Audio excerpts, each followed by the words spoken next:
Good afternoon, everyone. Welcome to this afternoon's webinar. My name is Andy Bridge from aplaceinthesun.com, and we're delighted to bring you our webinar on moving to Spain post-Brexit, which is clearly a topic that interests a lot of you. The 1,000 seats we had on Zoom were snapped up within 24 hours, and we're now live streaming on Facebook, which is a first for us, and I hope we managed to get that to work for everybody out there. So whichever platform you're using, thank you very much for coming along. We do appreciate your time and appreciate your interest. We particularly appreciate the input from 168 people who have sent in their questions ahead of this webinar, more than we've had for any previous event. And what we have done is framed this afternoon's proceedings off the back of those questions. So we hope to cover off all the key areas for you today. So the UK is finally out of the European Union. Sad face, let's not get into that. It is what it is, to use a very common phrase, but what it isn't is clear and transparent, or at least it's not being communicated as such just yet. So to provide that clarity and that transparency, I've been joined by an A-list star-studded panel of people who are going to remove the scales from everybody's eyes and give you the information you so keenly require. It feels like we've been through a messy divorce. We managed to separate and move out. Now we're arguing about the kids. So let's see what we can sort out this afternoon for you. I'm very pleased indeed to start off by introducing you to someone we're very happy to have along this afternoon, is the British Consul for Andalusia and the Canary Islands, our government representation, Charmaine Abouan. Good afternoon, Charmaine. How are you? I'm very well, thank you. I love the words clarity and transparency. That's what we seek, isn't it? And as a government, would you describe yourself as a government representative? Well, I do work for Her Majesty's government, yes. Right, okay, wonderful. We've got lots of questions for you, Charmaine, this afternoon. Can you just tell us a little bit about your role, your responsibilities, where you're based? Okay, so I'm the British Consul for Southern Spain. Because Spain has so many visitors and so many residents. I think last year we had 18 million before, well, the year before, because it wouldn't have been last year, which was when COVID hit, 18 million Brits that travelled, holidayed in Spain, about 350,000 that are people that are legally resident here. So we have 3 consuls, and I cover the south of Spain, which is the nice bit, Andalusia and the Canary Islands and Ceuta and Melilla. And essentially your consul is the person that you never ever want to see. We're the people that provide you with support when things go wrong. So hopefully, I'm really pleased actually that we're doing A Place in the Sun, because it's been 4.5 years since we did anything with you. And what we used to specialise in then was just giving people advice on what they needed to know before they moved to Spain. And we've been slightly hijacked by Brexit, so it's kind of nice to have come out the other end and see if we can get back to giving people the advice that they need before they move. Wonderful. Well, as I said earlier, we're very happy to have you along today. So thank you for joining us. Next up is Brett Hansen from Blevins Franks. Good afternoon, Brett. How are you doing? Hi, I'm good. Thanks. Very good. Thank you. And where are you based? And tell us a little bit about what you do and what you specialise in, Brett. Yeah, so I'm a senior partner at Blevins Franks. We provide financial advice and tax planning, predominantly for British expatriates moving to Europe. I'm a senior partner based in the Javier office, which is between Valencia and Alicante on the Costa Blanca. I've been here for more than 20 years now, providing advice to British expatriates here. Wonderful. Okay, well, we'll get into some of the detail of that in short order. And finally, a man who would love to be on Her Majesty's Secret Service, but failed the audition for the next Bond movie at a very early stage. Alex Radford. Good afternoon, Alex. Good afternoon, Andy. How are you? I'm marvellous, thank you. Yourself? Very good, thanks. Very good, yeah. So who are you, where are you, and what do you do, Alex? So I'm an English solicitor and Spanish lawyer. My parents moved out to Spain in 1981. I've lived in Spain off and on for nearly 30 years now. Moved back to Spain to act practicing as a solicitor in 2003. And we have offices in Marbella. So I'm joining you from our head office in Marbella, and we have offices up and down the country, up in Murcia, Costa Blanca, in La Zenia, in Valencia, over in Tenerife, Madrid, and Mallorca. And we predominantly act for British and international clients, Andy, buying, selling, inheriting property in Spain and doing business in Spain.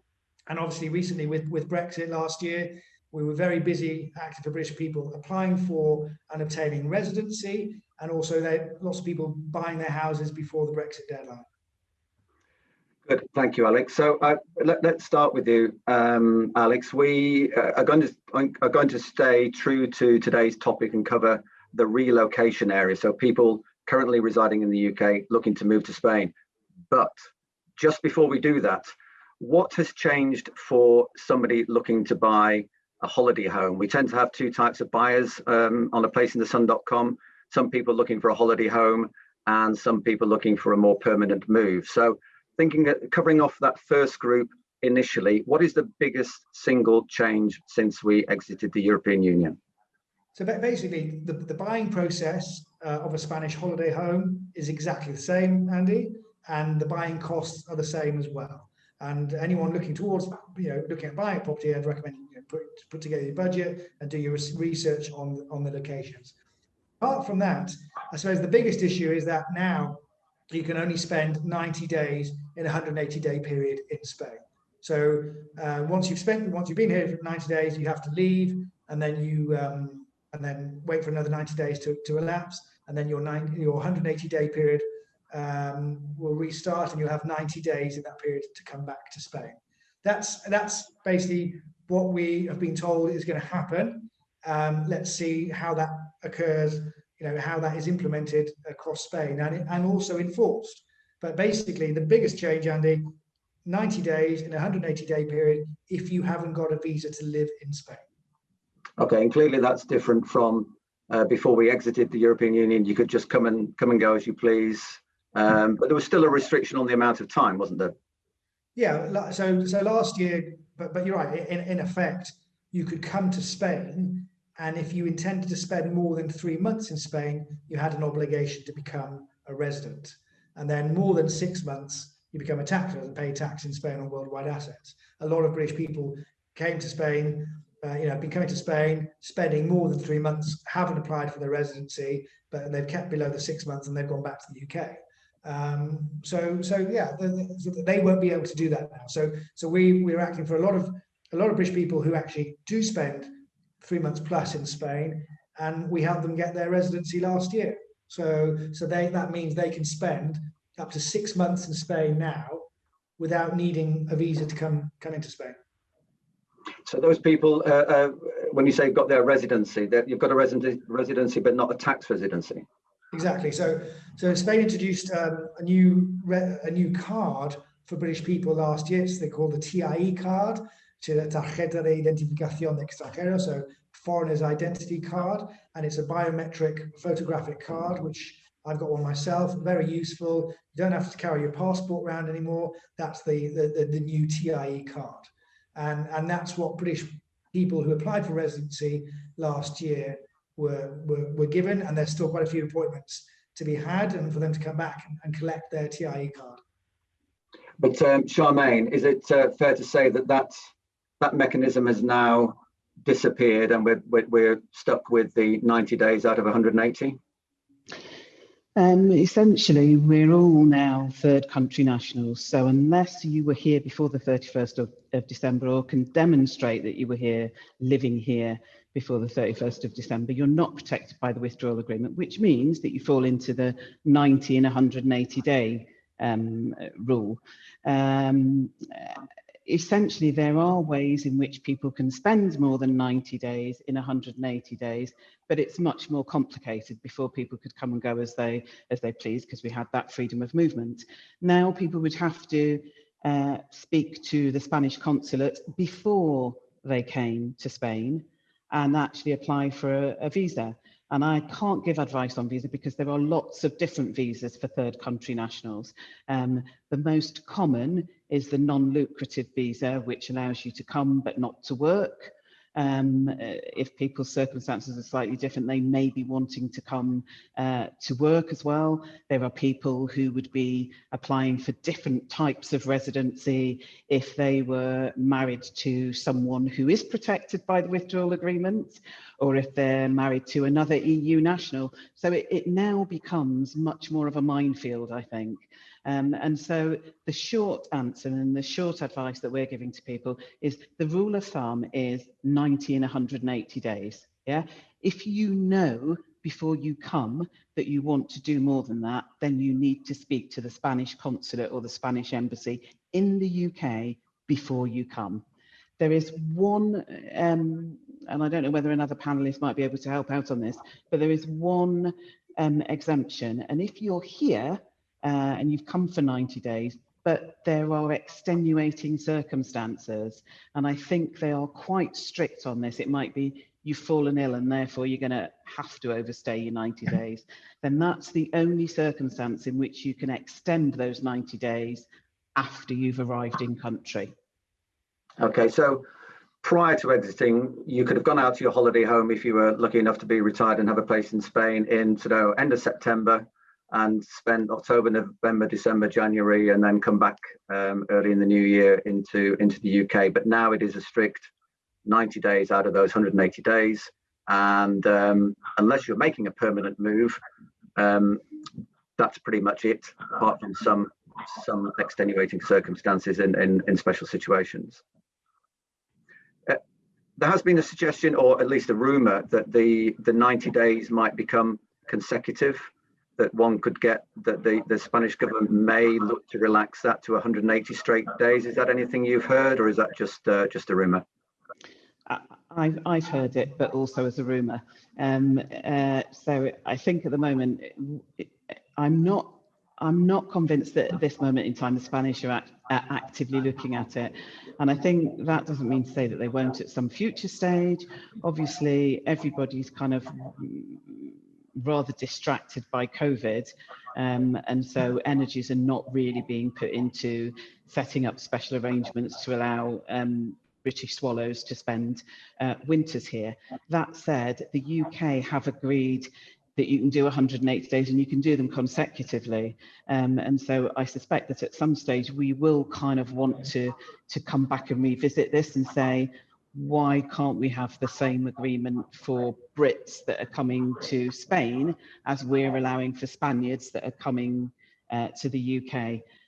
But in all honesty, at this moment, it's not on the cards.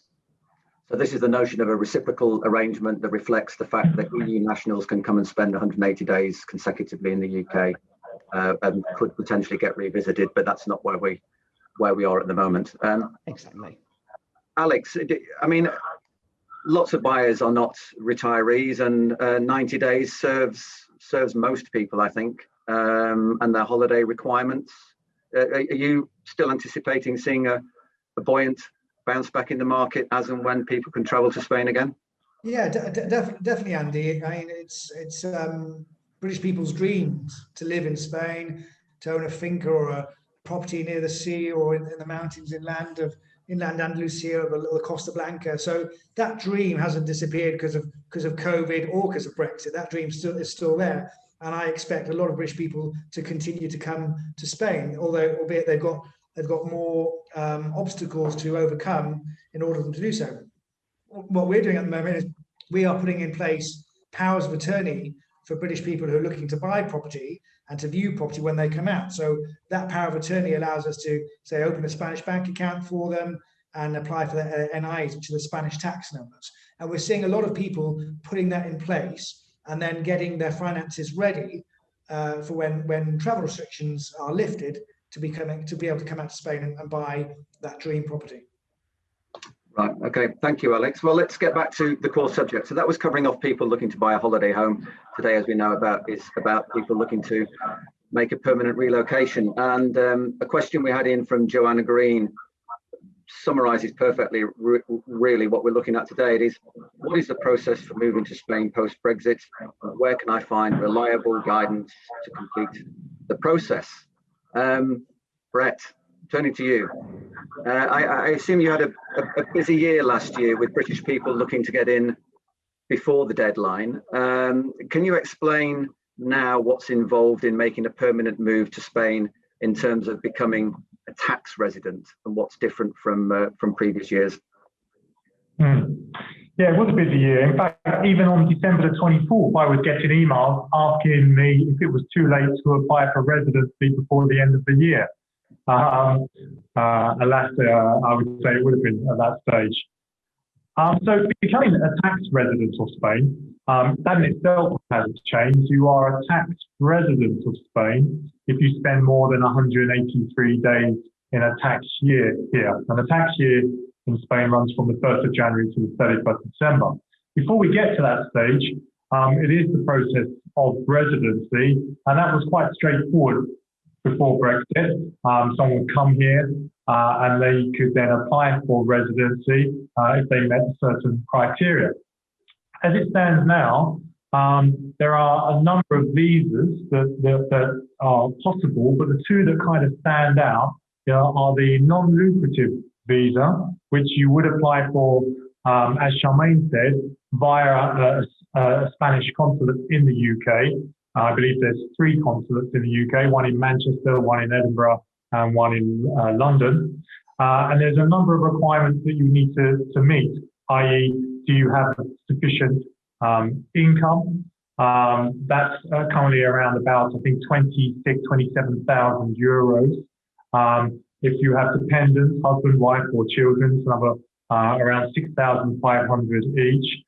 You need to provide a clear criminal record of the last 5 years. You would need private health insurance. And you would go through that process. And once you've applied, you then have 90 days to then come to Spain.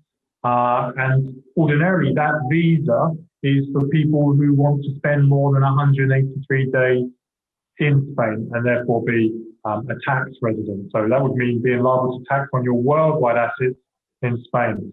The second option is where people are already in Spain or visiting Spain, and it's by something called the Spanish Golden Visa.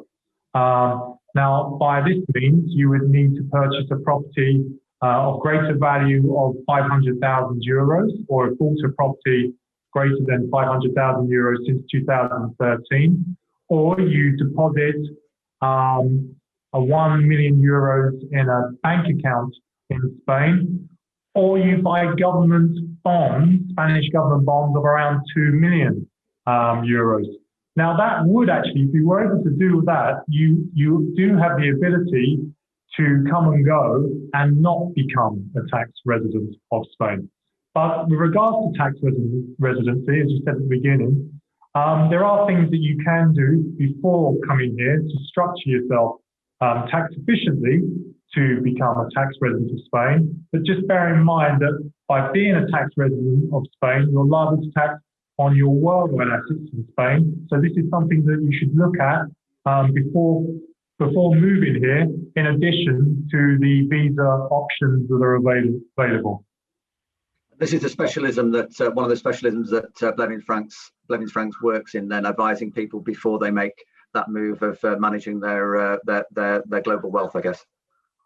Yeah, absolutely. I mean, there's definitely certain things that should be done or looked at before you move, because as a UK resident, you can take out 25% of your pension tax-free, but as a Spanish tax resident, that would be liable to tax.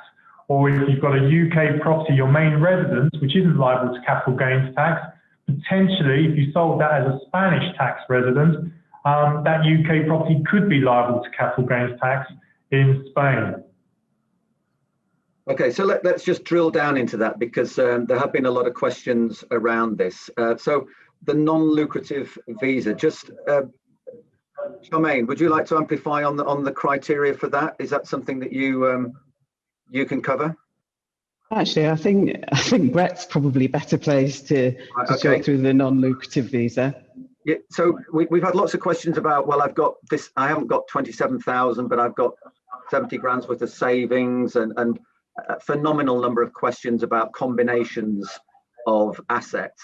Are you able to give us some transparency on that, Brett? Yeah, I mean, this is obviously very new to me as well, so my understanding is quite new of it. But yes, what you've got to do is show that you've got enough money for the time period that you're applying for. So if you're applying, what happens is that you're applying for 1 year. So if you can show that you've got sufficient money, i.e. 26,000 for yourself, another 6 or 27,000 for yourself, another 7,000 for each dependent, that's sufficient. Because then what you would do, you would have that visa for 1 year. You then apply for the Padron once you're in Spain and the TIE. And at the end of that year, you can renew that for another 2 years. And what you would then need to show is that you've got sufficient money, so twice the amount that I've just described, for the following 2 years. So if someone's concerned that they're not producing sufficient income, or if they've got the money in the bank account for that period of time, that will be fine. Yeah. Alex, are you able to expand on that in terms of, so this is in effect a bank statement showing you have that amount in the bank. Just run me through that renewal period, 2 years down and double the amount and all of that. It is quite confusing for us all, I think. Alex. Okay, so basically, Andy, the non-lucrative visa and the work visa and the golden visa are all applied for at the Spanish consulate in the UK. Okay, you can also apply for the golden visa when you're in Spain. Essentially, though, the non-lucrative visa, which is probably the most popular at the moment, you apply for that from the UK. Each applicant has to apply for that, and as Brett said, they've got to prove they've got sufficient income. The exact amount is €27,115.20 for the main applicant, €6,778 for each dependent. And this is a visa. This is then gives you the right to a visa for 1 year. Yeah. So you basically, for a couple, you're looking at married couple, €33,893. They show proof of those monies to the Spanish consul, plus non-criminal record certificate. They have to take out private medical insurance. It's always they've got to show they've got a property in Spain or somewhere to live in Spain. So they present all that information to the Spanish consul, and then the Spanish consul typically take between 30 days and 3 months to review and grant that application. And remember, each person has to apply individually. So if you've got children, individual application for that. Once you've been granted that approval of the non-lucrative visa, that's just a visa to come to Spain, and that's valid for 3 months and 15 days. And as soon as you arrive in Spain, you've got a month to apply for the TIE card, which I mentioned earlier, which is the foreigner's identification card.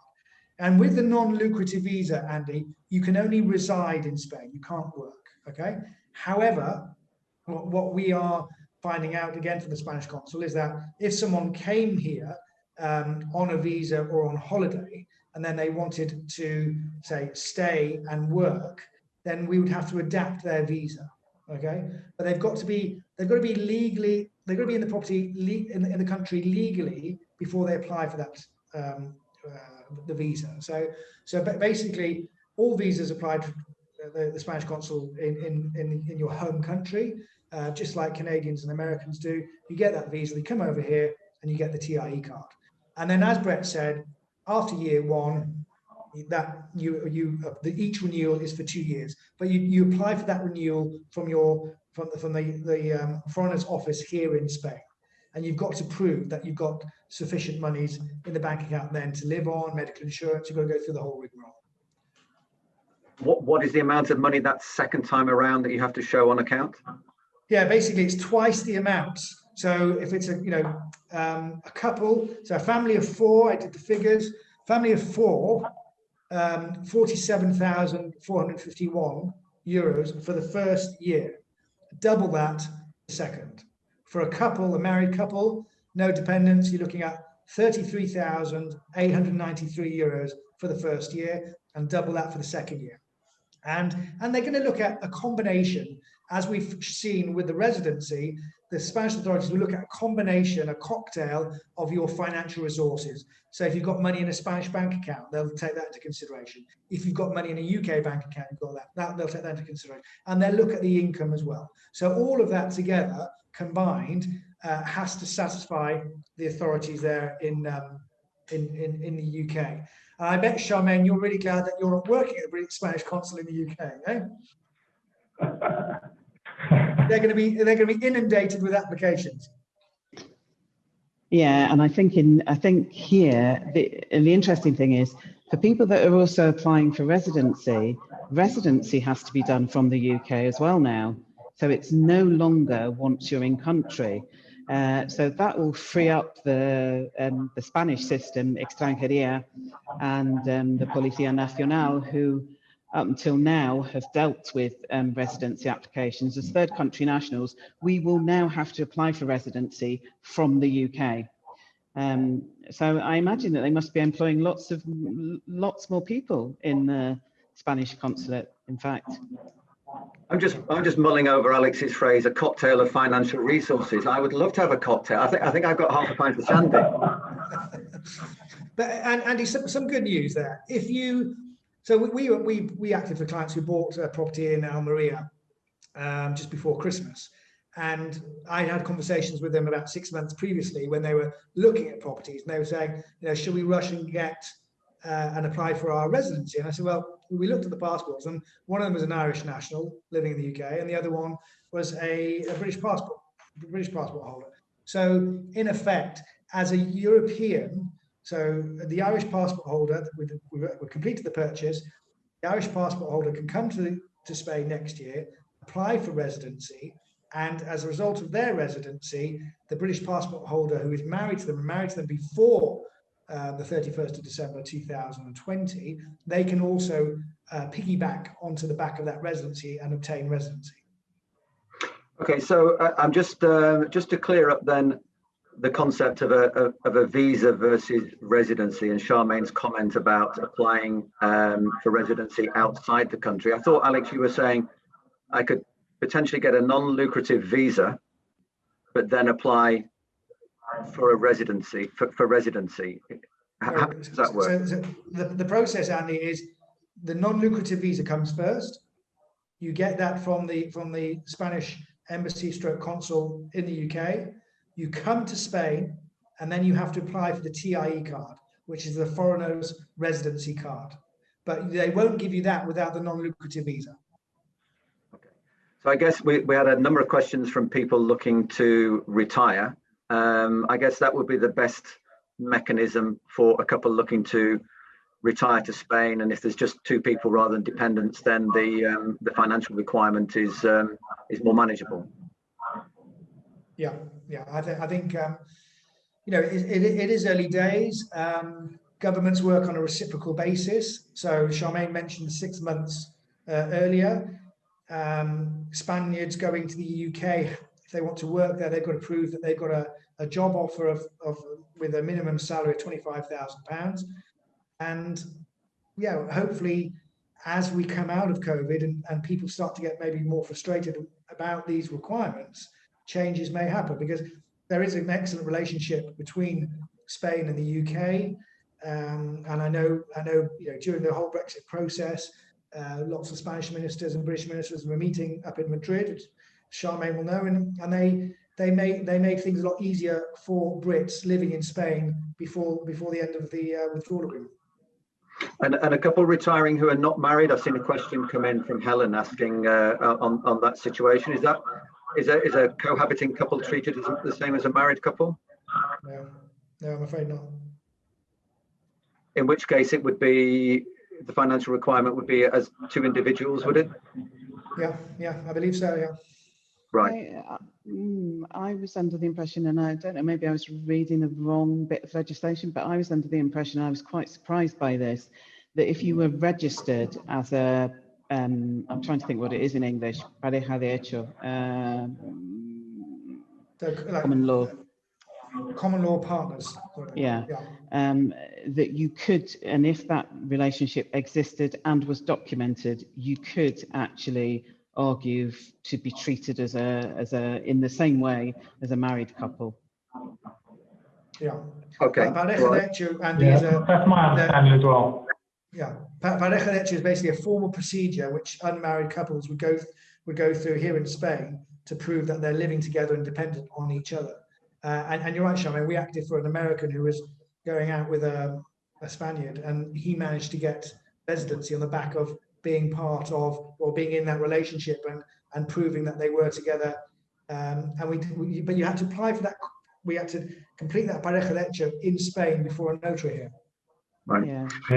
I think that would be the problem here, wouldn't it? Because this couple is in the UK. Yeah. Brett, this financial requirement, we're getting lots of comments coming in, and people have been asking ahead of the event as well. It's quite significantly higher than it was before we left the European Union. Yeah. What is your understanding? Is there anything concrete yet on, again, to use Alex's phrase, this cocktail of financial resources? Can you refer to a UK state pension, maybe a civil service pension, a private pension, some savings? What's your understanding of how that works, and how can people find out more detail about that? Yeah, I mean, my understanding is it really is a cocktail, in that it can be bank accounts, investments, and pensions. I don't believe it can be salary because you're moving to Spain. So I understand that salary isn't included in that.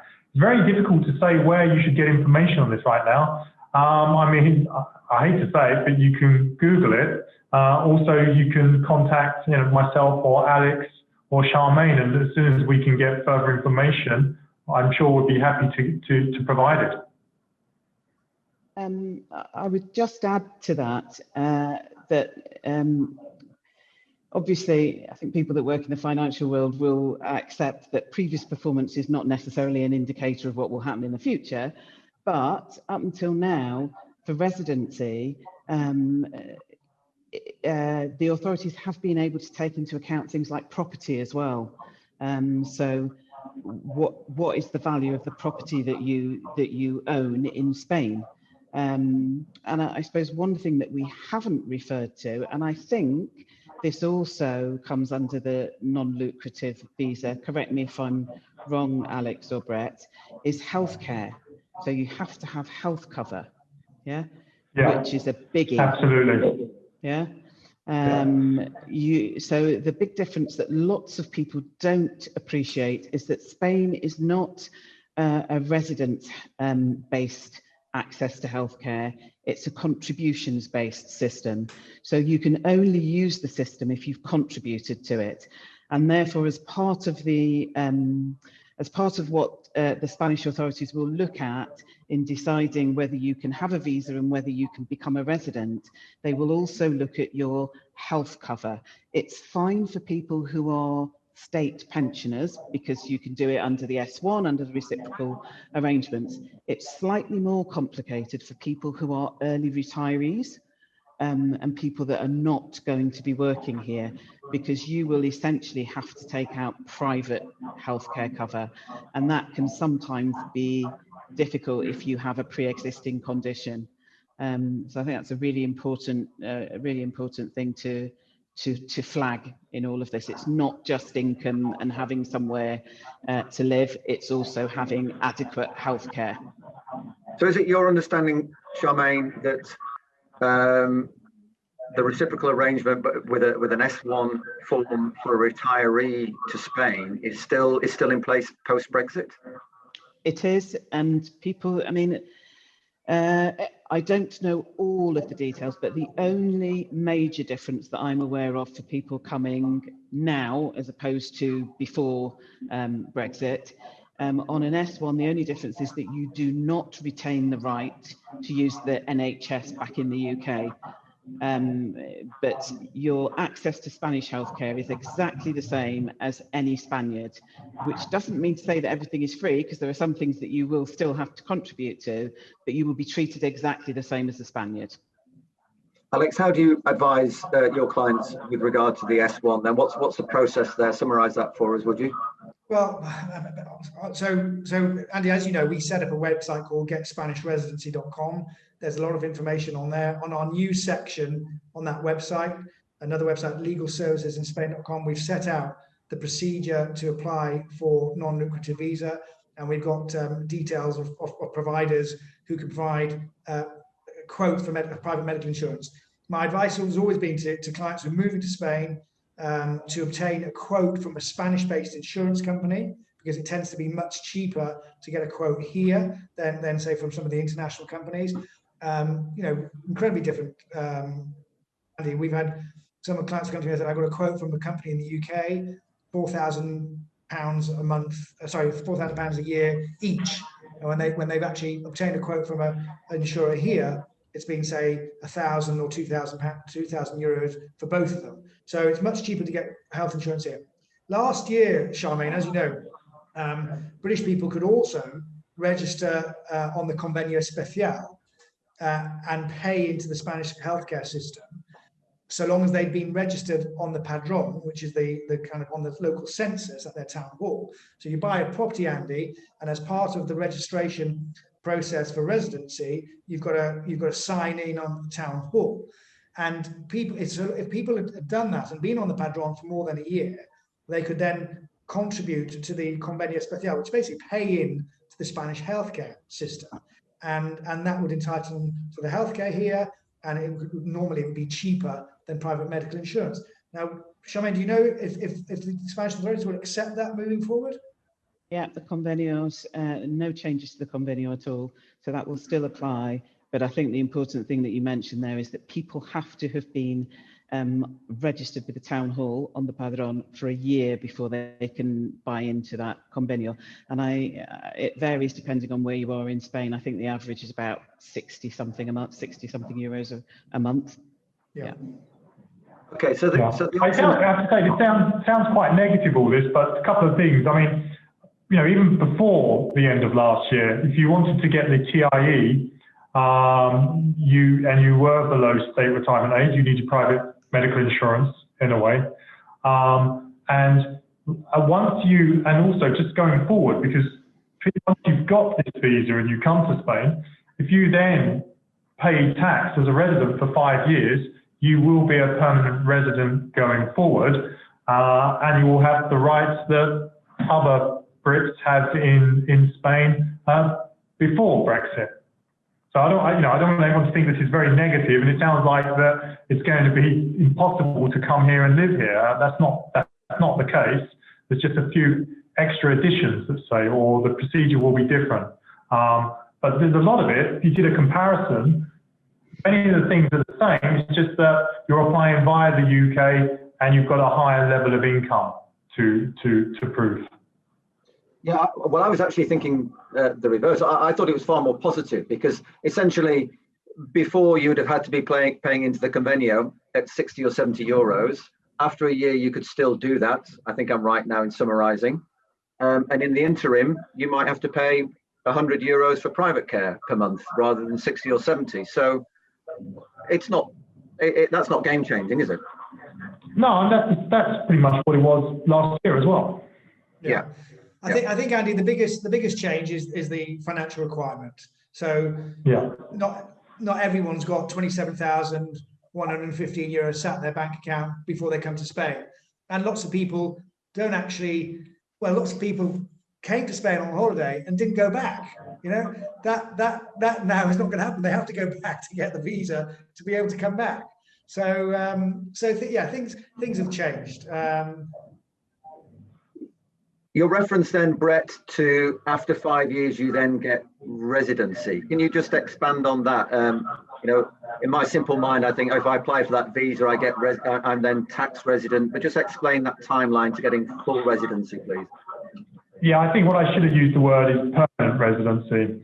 Okay. So in effect, you apply, as Alex said, you apply for 1 year, you then come here, you get your TIE, you get your Padron, you get your TIE, you then renew that for 2 years, and then another 2 years, And if you've been paying as a tax resident for that period of time, those 5 years, then you become a permanent resident. You don't have to then go through this non-lucrative lucrative renewal process, and you live here like the British are living here that applied before Brexit. And do you then at that point become in effect a Spanish national and rescind British nationality and rights to the NHS? Nationality is something different. And, then you're kind of talking about citizenship, and that's actually 10 years down the line. Okay, so I can become Spanish resident after 5 years, but still remain British citizenship. And what about the question about going back to the UK and interacting with the NHS? I think Charmaine, you referenced that earlier. Yeah, it's an interesting difference, because up until now, if you were registered as an S1 holder, so essentially if you were a state pensioner and you were using your state pensioner status in Spain to access the health service here in Spain, you retained the right to use the NHS in the UK when you went back to the UK. It's the only group of British nationals outside of the UK that had that right. Yeah. But from now on, you will not necessarily retain that right. So you'll have the right to use emergency services. Nobody's going to refuse to deal with you if you have an emergency. But what is described as secondary services, you wouldn't be automatically entitled to use them anymore, which, for older people possibly is a bit of an issue. But it's not a game changer. You would therefore have the right to access those services in Spain now. Absolutely. So you'd be using Spain. Yeah. Yeah. So I think that's good news for retirees. With an awful lot of questions from people looking to retire, concerned about private health care costs, which we've already covered off, are not ludicrously high, but actually as a retiree, you can still go down the S1 route and access healthcare then free of charge. Is that the case? Absolutely. Right. Right. Yeah. Okay. Not free of charge, at the same cost as a Spaniard. Right. In areas where you may have to pay. Yes. Yeah. Okay. Or contribute. Yeah. Okay. Good. Sorry, I think there's a bit of echo. I think it might just be on yours, Charmaine, if you wouldn't mind muting when you're not speaking to us. No, it's not you. It's somebody else. We'll push on. So we've really been focusing primarily on the non-lucrative visa. I've got one final question on that. You refer to paying taxes on that non-lucrative visa, but you're not allowed to work. What would you be paying taxes on? So basically, Andy, you're right. As a non-lucrative visa, you're not allowed to work unless you apply for a change to that non-lucrative visa. And if you wanted to work, then you've got to present a business plan and prove that you've got an economically viable business proposition, which the authorities here would then approve, and then they would modify your non-lucrative visa to be able to work. Okay, but in the meantime, what happens is when a British person buys a property in Spain, if they don't live in Spain, so they're not a resident, but they just own that property, they pay what's known as non-residence income tax. So typically, buy a property for 100,000 euros, that non-residence income tax would have been, I don't know, 200 euros a year. Okay, and the applicable tax rate was 19% last year. This year, because we've left the EU now and we're treated as a non-European country, the tax rate has gone up to 24%.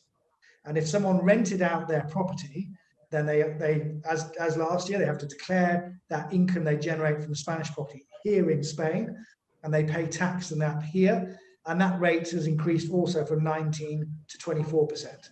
And the bad news is that the costs of managing the rental property, such as professional costs of cleaning, insurance, water, electric, during the stay, those costs cannot be deducted from the tax payable in Spain, whereas last year they could be deducted. So you're hit with 24% of the No, revenue. basically, so when we act for clients buying property, we always calculate how much they would have to pay in non-residence income tax the year after purchase. We include that calculation for them in our legal report. And last year, the rate was 19%. This year, it's 24%. And there's a weird formula for calculating the catastral value. In effect, it's a percentage of the catastral value. Right. But it's not the taxable value of a property. Yeah, but there's a catastral value, and then there's the tax on rental income. But we're not referring to a tax of 24% of the value of the property, just to clarify. No. Just purely. So town hall rates have a catastral value, which is what the tax authorities locally believe is the value of that property. And it's basically 1.1% of that catastral value, and then 24% of that amount. And rates remain an awful lot lower in Spain than they do in the UK. It's a very welcome surprise for people looking to pay rates locally versus what we pay over here, isn't it? Yeah. So we've acted for someone. Just recently. They bought a property for 330,000 euros, and their town hall rates are 600 euros a year, and they get charged for rubbish as well, 150. So they're paying 750 euros a year council tax rates for a property of 330,000 euros, which I think is pretty good. Yeah. And the other difference to last year is if they rent that out, they'll have to pay a slightly higher income tax rate, and they won't be able to deduct various costs against that rental income. So it'll be declared in full and taxed at a higher rate.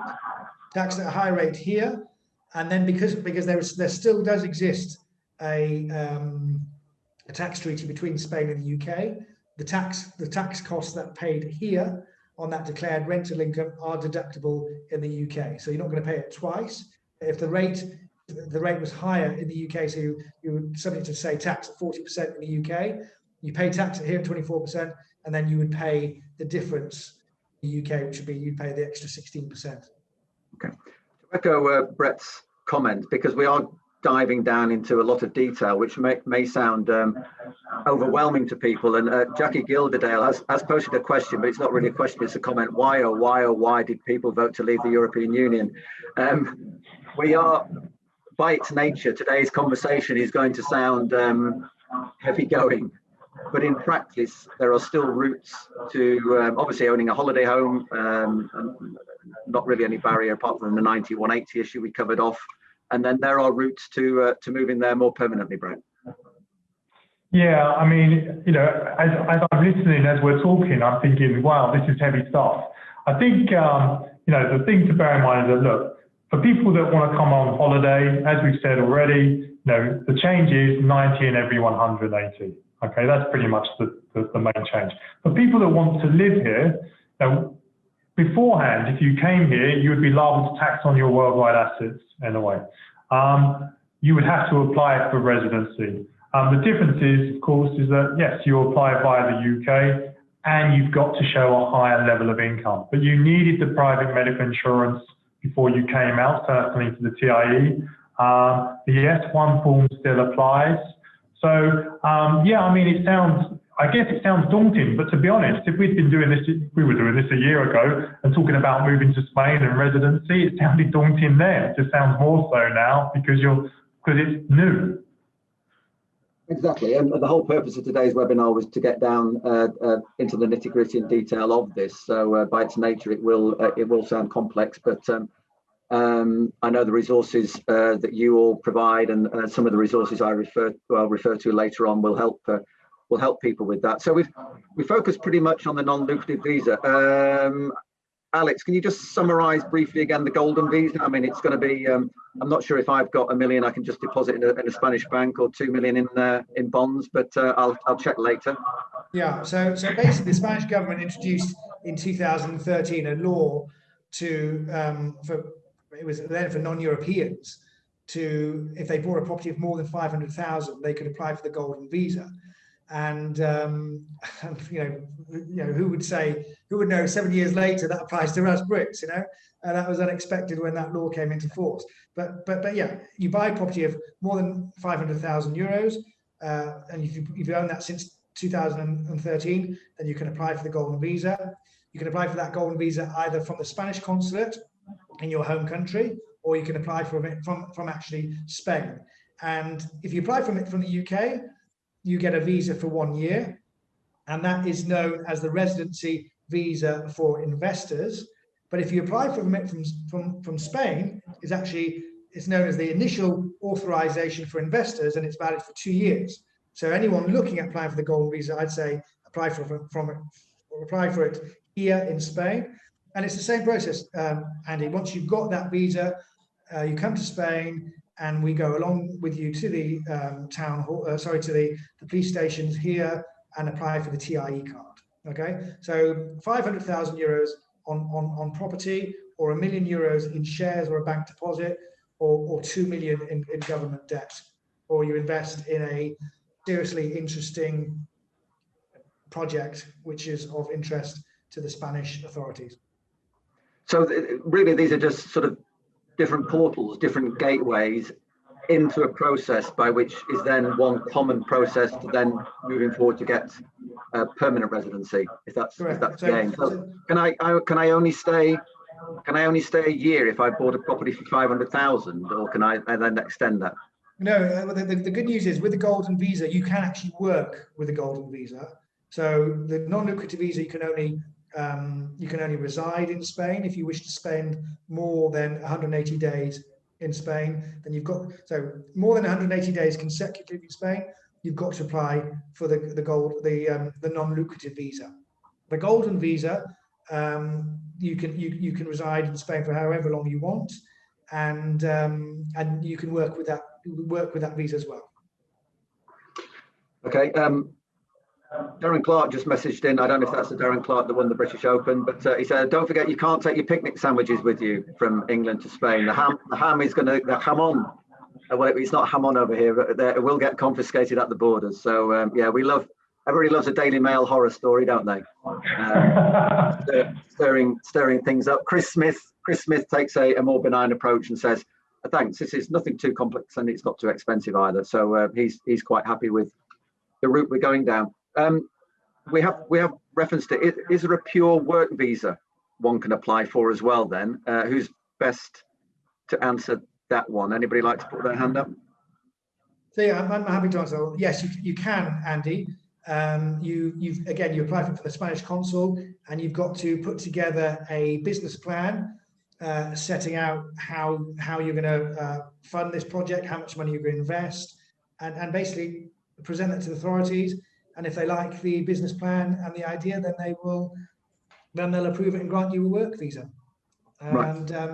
And as I mentioned earlier, with a non-lucrative visa, once you've got the non-lucrative visa, if you're in Spain, we can modify that to a work visa again, so long as you've got a business plan together and you show the authorities what you're proposing to do, and they like it, and then they will issue that visa. So that's if you are going to be setting up in business for yourself. Yeah. But of course, there might be people that are sort of thinking of moving over to a job. And if you are applying for a job, correct me if I'm wrong, Alex, it is the employer that needs to apply for the visa on your behalf, and they have to demonstrate that there is that you have some specialist skills that they cannot source anywhere else in Spain, and that and then you fall into this group of being a special employee, or you have to be an elite athlete or something like that. Yeah. That's right. Yeah. So employers would have to actually publish that job advert in the local unemployment office, and if there's no uptake on that job offer, then they can go back and employ that person. But yeah, so you're right, Charmaine. It makes it much more difficult as well for people to come out and work for a company until they've got that visa. A bunch of questions all fell into a similar kind of grouping around assets or documentation that people had before the 31st of December but didn't necessarily exploit. So people who got an NIE number related to a property they were buying a couple of years ago, the property fell through, they never moved. Katie's just messaged in to say, does a golden visa apply for a property I bought in the past? You're nodding on that one, Brett? Yeah, any property, as Alex said, over 500,000 from 2013. From 2013. Okay, well, that's good. I hope that helps you, Katie Pierce. Charmaine, what about the question about an acquired NIE number? That's just a byproduct of the process. It doesn't. Does it give you any foot up Not really. in the process post-Brexit? Not really, because an NIE is simply a number that identifies you for being able to carry out all sorts of bureaucratic processes, if you like. It's almost like a tax registration number or something like that. You can have an NIE and not be resident in Spain, so it's an irrelevance. It won't really help. In terms of people proving that they were here before the 31st of December and therefore that they want to be protected by the withdrawal agreement and have the benefits from that. It'd be quite interesting to hear whether Alex has something different to say from what I'm going to say. But I think that the Spanish rules are very clear, which is you don't have to have been registered as resident. You only have to be able to prove that you were living in Spain before the 31st of December. And then that opens up a whole host of arguments about what is acceptable documentation. Before Christmas, I can hear lots of feedback. I don't know if someone's still got their microphone open. Before Christmas, we were having lots of lots of requests being pushed back from the Spanish authorities, because just because you had a property doesn't prove that you live here. Just because you own the padron doesn't prove that you live here. So there were things that were being asked for, like, can you show us your bank account and movements on your bank account that demonstrate that you were living here?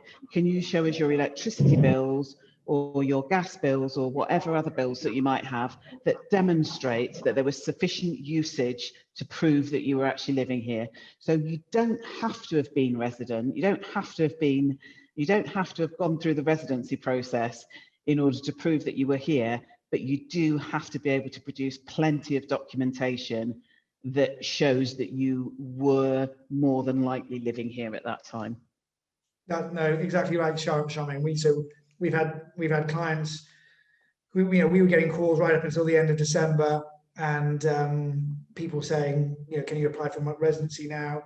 And the application is online, or it was online. You'd submit that online before Christmas or before the 31st of December, and you had to be in Spain at the time to apply for it.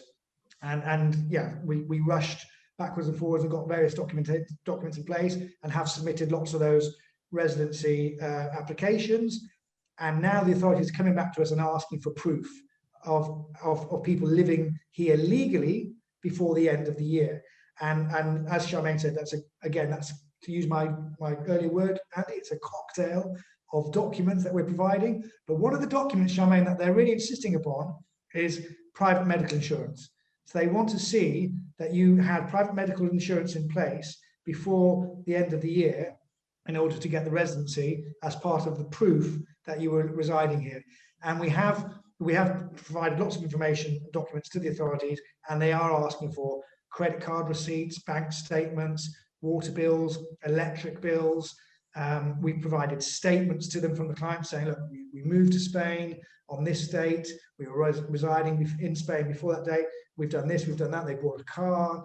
So everything that can prove that you were residing in Spain before the 31st of December can be used and then submitted. And then it's up to the authorities and their discretion to either grant or not that application.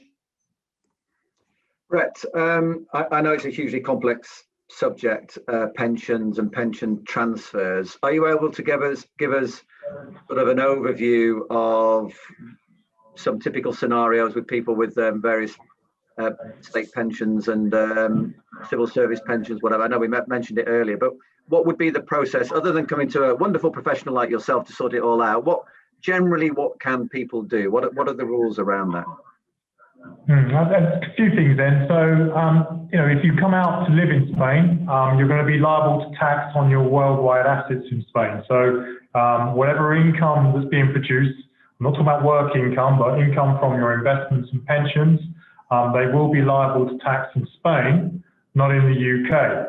So, a few things to think about before you come to Spain. If you've got a pension fund where you're thinking of taking the pension cash lump sum, then you should take that, or you should consider taking that, while still UK tax resident, not Spanish resident. When it comes to the state pension, question that I get asked a lot, will you still be able to have a state pension if you're living in Spain? Yes, you'll still have your UK state pension. Will it get uprated? Yes, it does. When it comes to a government pension, such as a teacher's superannuation pension, then that would remain liable to tax in the UK, not liable to tax in Spain. But private pensions in the UK and state pensions will be liable to tax in Spain, not in the UK. So there's a complete mindset that you've got to bear in mind that once you become a resident of Spain, once you're spending more than 183 days here, you've got to bear in mind that your assets are liable generally to tax in Spain, not in the UK. It's about where you are resident, not where your assets are. Okay, thank you, Brett. We are putting contact details for today's panelists up into a blog on aplaceinthesun.com, and we will post that link in a message to everybody who's on the Zoom call. But yeah, if you're live streaming, just go along to aplaceinthesun.com and you will find an article there with contact details for Alex and Brett, and also some useful links kindly supplied by Charmaine to various government documentation. We're also going to be following up this session with a summary. We're going to try and summarize all this and put together an FAQ type document, which we will hope to get out in the next few days. Again, if you signed up to this webinar via Zoom, then we have your email address and we will send you that document. If you didn't, check aplaceinthesun.com, and if you want to receive regular emails around this sort of subject, you can go to the top right hand corner on aplaceinthesun.com and you can register to receive all our emails. I know we're running over. We're going to try and do a few more questions, if that is okay with our panelists. Charmaine, I'm sure you have a massively busy schedule, but you're okay for a little bit. Again, this was mentioned earlier. I'm trying to satisfy as many of the questions as possible, but kind of grouping people together. We've got lots of mixed nationality couples. British passport holder with an Irish passport holder, a British passport holder with a Dutch passport holder. You touched on this earlier, Alex. Could you just amplify the situation there for us? I guess it's a little bit more straightforward. Yeah, so if you're married to a European passport holder, then the process will be easier. And what we're recommending to our clients is that they come to Spain, the European passport holder applies for residency, obtains residency, and once they've got residency, then their British spouse can then apply for Spanish residency based on their application. But they had to be married before the end of December last year.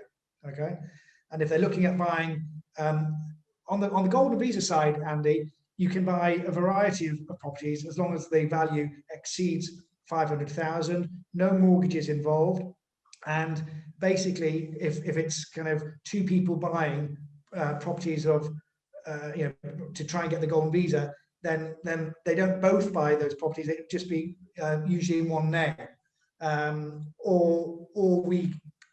that's the general rule of thumb.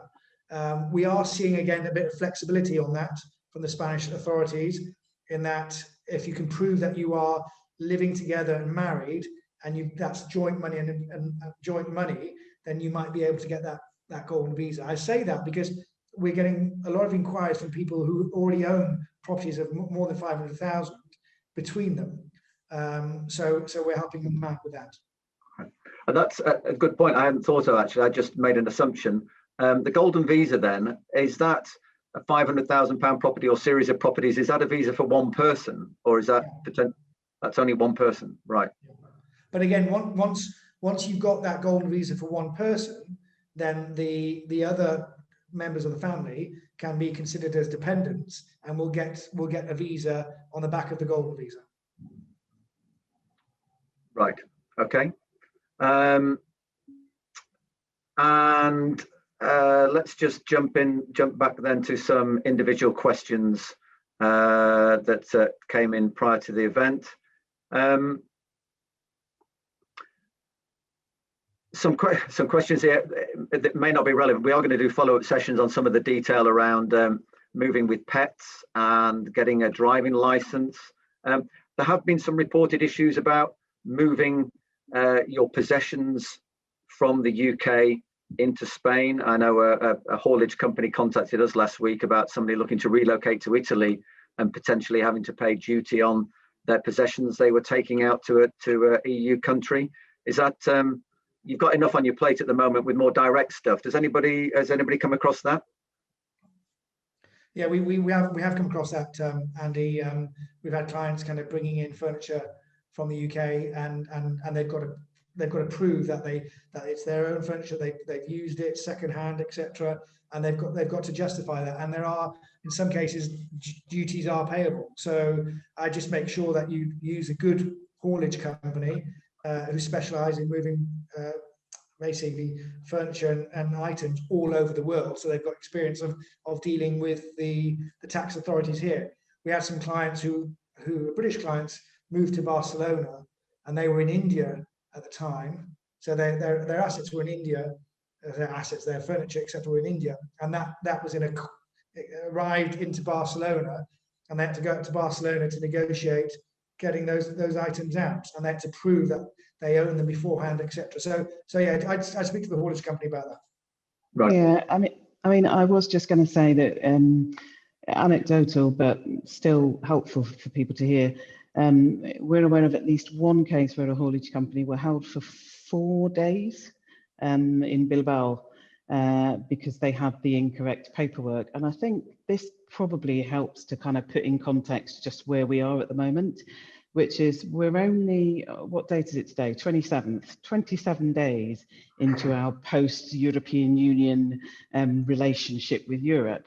And if people can, and maybe not everybody can, but my advice would be things will get better, and there's always going to be a rocky period at the beginning where we're all trying to work out how things work.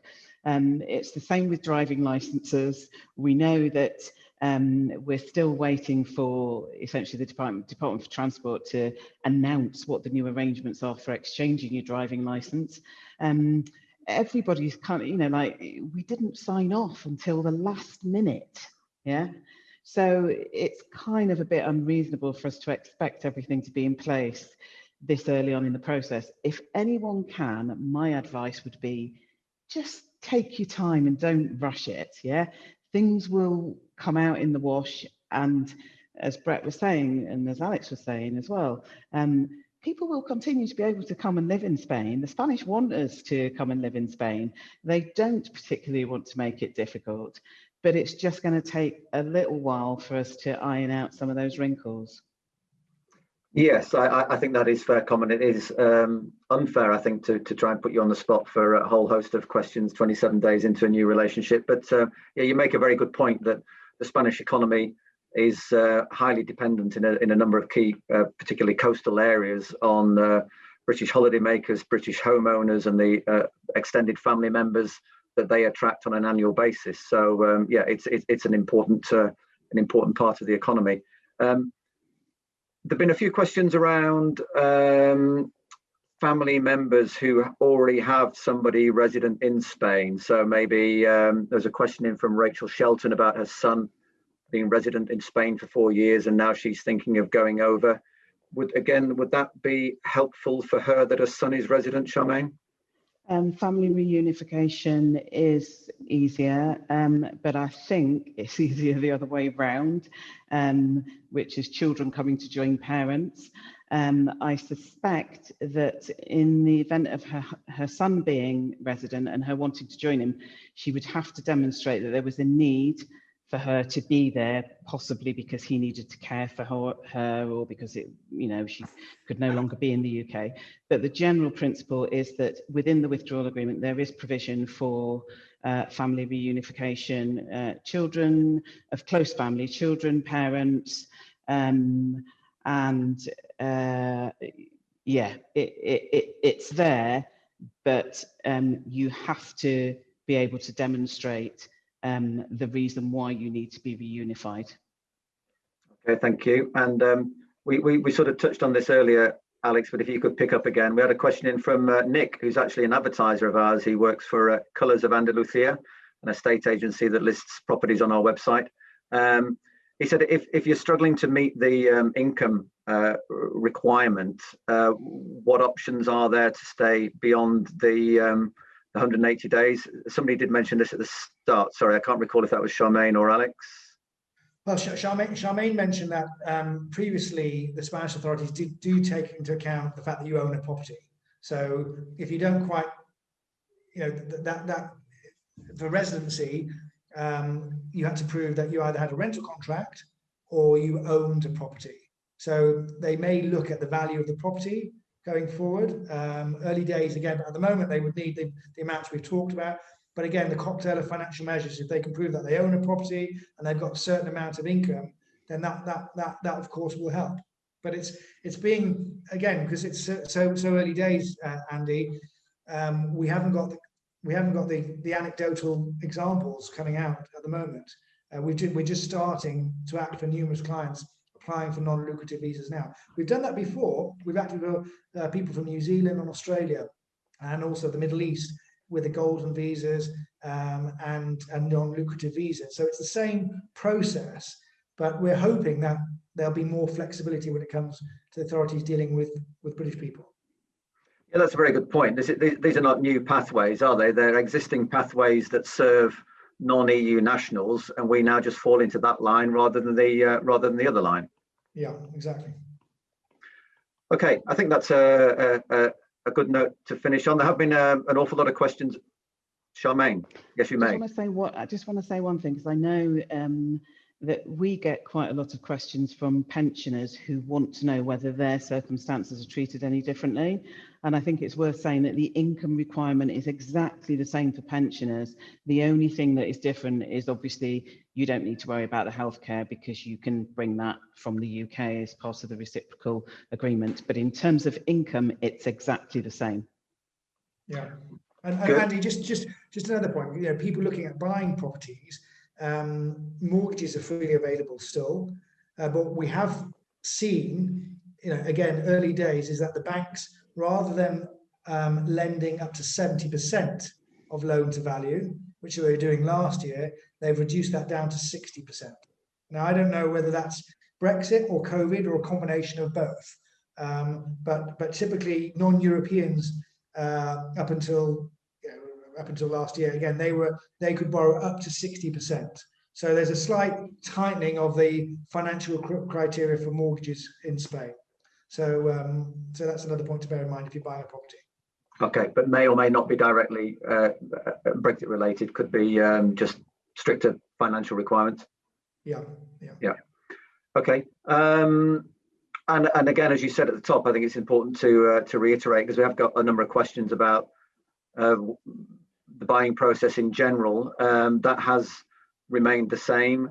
If you want to familiarize yourself with the buying process, on aplaceinthesun.com, under the tab Advice, there's a drop-down menu, and we have our free buying guides to Spain. We have a generic one for Spain, and then we have a specific one for the Costa Blanca and one for the Costa del Sol as well. So do have a look at those if you'd like to. Also, I referenced where you could sign up. You can also just drop us an email to marketing@aplaceinthesun.com. That's marketing@aplaceinthesun.com, and we will send you the follow-up document and when the recording is going live. We will be revisiting this area or these areas in more detail in future webinars. So again, sign up, keep informed. We do plan to be doing a fair few of these, and also for other countries. We're doing France and Portugal next in our post post-Brexit series, but we will be doing more detail on Spain, because I'm fully aware that we haven't been able to cover off people's particular questions, and some of them really are quite specific, and it would be difficult to get into in this format. But yeah, we appreciate your enthusiasm for this subject area, and your interest, and a lot of kind comments coming in saying how wonderfully informed the panel are and how helpful it has been, and appreciating everybody's time. So yeah, I echo that. Charmaine, Brett and Alex, thank you very much for joining us today. There's a blog on our homepage with details of how to contact Brett and Alex. Again, those links are there to various government websites for some more information. Yeah, lots of love flooding in for you all here. I see all these comments coming in. It's wonderful. Thank you. We've really enjoyed having you along. There's been hundreds and hundreds of you. So it's good to know that the British appetite for Spain, Spanish property and Spanish holidays and residing in Spain is going nowhere. It's a country we've had a long-standing relationship with, and that's not going to change. And seeing as I'm speaking to 3 fellow Brits who are currently in different bits of Spain, that further endorses that position. So long may that continue. Thank you for your interest today. Thank you again to my panelists. It's goodbye from me, from A Place in the Sun, and goodbye from my panelists. Bye. Bye. Thank you. Bye. Bye.